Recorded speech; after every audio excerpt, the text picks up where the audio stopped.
አላህን የምትፈሩ ከሆነ በአላህ የምታምኑ ከሆነ እነኚህ ልጆች ሂዱና ፎሎዋችሁን አንሱ። ይሄንን ብልግና የሚያስተምሩትን ማህበረሰቡ እንዲወድቅ ከወደቀበት እንዳይነሳ ያስተማሩ ያሉትን ልጆች አንፎሎ አድርጓቸው፣ ብሎክ አድርጓቸው። አንድና ሁለት ሰው አይደለም ሙኻጠባ እያደረኩ ያለሁት ቲክቶክ ላይ ያላችሁ ወንድሞቼና እህቶቼ አላህ ፊት እንመሰካከራለን። አላህ ፊት መሰክርባችኋለሁ፣ ተመሰክሩብኛላችሁ።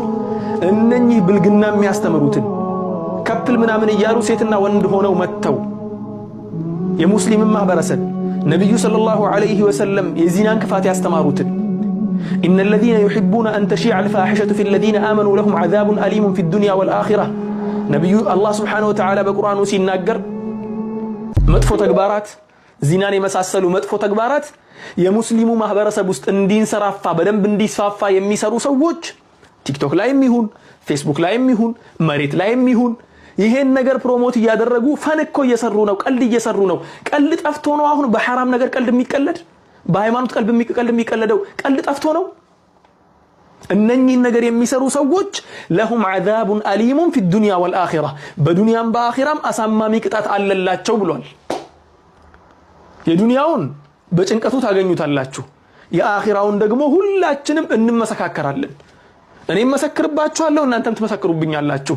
አላህን የምትፈሩ ከሆነ በላ ኢላሃ ኢላላህ ሙሐመዱር ረሱሉላህ የምታምኑ ከሆነ ይሄንን ድምጼን የሰማችሁ ወንድሞቼና እህቶቼ፣ ይሄንን ቪዲዮን ያያችሁ ወንድሞቼና እህቶቼ እነኚህን ፈሳድን የሚያስፋፉ ሰዎችን አንፎሎው ብሎክ አድርጓቸው።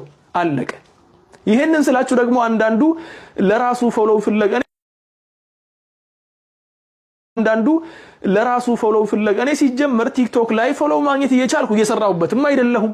ከፎሎው ዓለም ውጭ ነው ያለሁት ስላልተመቸኝ ጊዜም ስለሌለኝ እዚህ ላይ የማጠፋው ጊዜም የለኝም ሲጀመር። ዛሬ ግን የደረስንበት ሁኔታ አሳዘነኝ በጣም። ለምን? ለቀጣዩ ትውልድ እናንተ ልጆች ነው እያሳዘነኝ ያለው። እነኚህ ብልግናን እየሰሩ ያሉትን ሰዎች ስራችሁ ገብታችሁ ፎሎው እያደረጋችሁ ላይክ እያደረጋችሁ የነሱ ተመልካች በጨመረ ቁጥር ፈሳዱ እየተስፋፋ ክፋቱ እየተስፋፋ መልካሙ ነገር እየጠፋ እያፈሩበት ይመጣሉ። መልካሙ ነገር የሚያስተላልፉት ሰዎች ይሄን ነገር ስናገር ከተለያዩ አካባቢ ሰዎች እንደማይሰድቡኝ እየገመትኩ አይደለሁም። ላ ይሰድቡኛል፣ በደንብ አድርገው ያጥረገርጉኛል። አውቃለሁ። ይሄንን ስራዬ ብለው እኔን መስደብ እኔን ማዋረድ ይቀጥሉበታል ወደፊት።